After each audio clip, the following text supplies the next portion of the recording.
I have been questioning what it means to be a man since I was a kid. And for many years, my father, who's been my role model, I had years of resenting him because he didn't live up to what I think society's more rigid definition of masculinity looked like. What's strange is that if you actually look at my dad, he lived up and surpassed it. But as a young boy, I was like looking at my dad, and he didn't know how to build anything. He wasn't a handyman. He didn't have big hands and big muscles. He didn't have a beard. Guilty. I do have the beard, though. Yeah, you have a beard.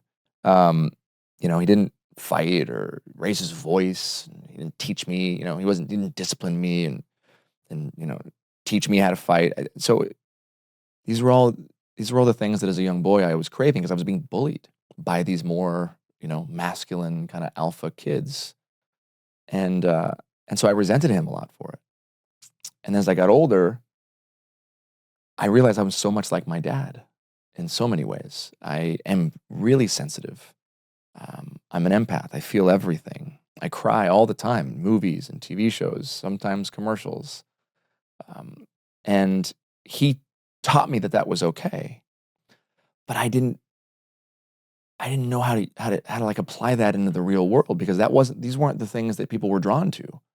Single guy in my 20s, like, I'm sorry, but no, women weren't looking for that.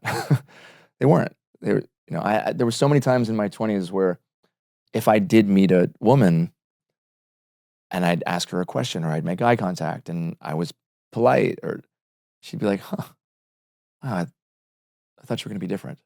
Almost like she was disappointed. Like I looked like an asshole, like the roles that I was playing. Yeah. But I genuinely wanted to like know about her heart or to talk about things because I can't do small talk. And so in my 20s, I would like try on, as I like call them, the different masks of masculinity. Like, all right,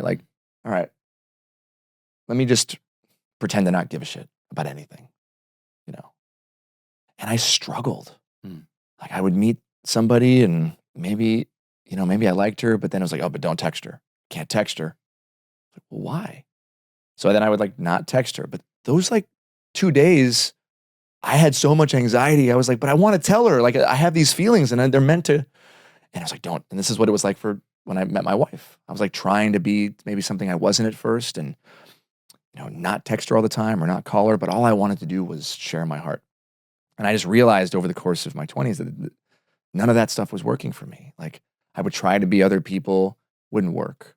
I couldn't be rude or mean to these women. It wasn't authentic. And they could pick up on it not being authentic.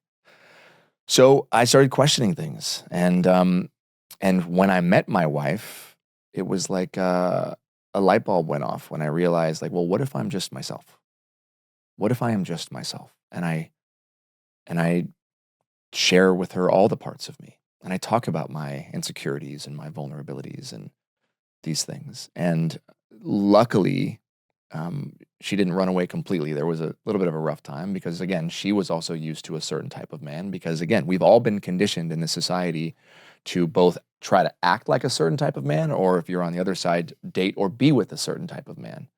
And this is programming that's been happening since we were kids. We've seen it in the news, in the media. It's been perpetuated.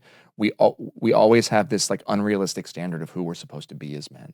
But it's even worse now. I mean, you're hearing about what so many men and women are experiencing in the dating community, where there's these unrealistic expectations. Yeah. Hey, thanks so much for watching. If you love Soul Boom clips, you're gonna love the original mothership, Soul Boom. Please click and subscribe over there as well.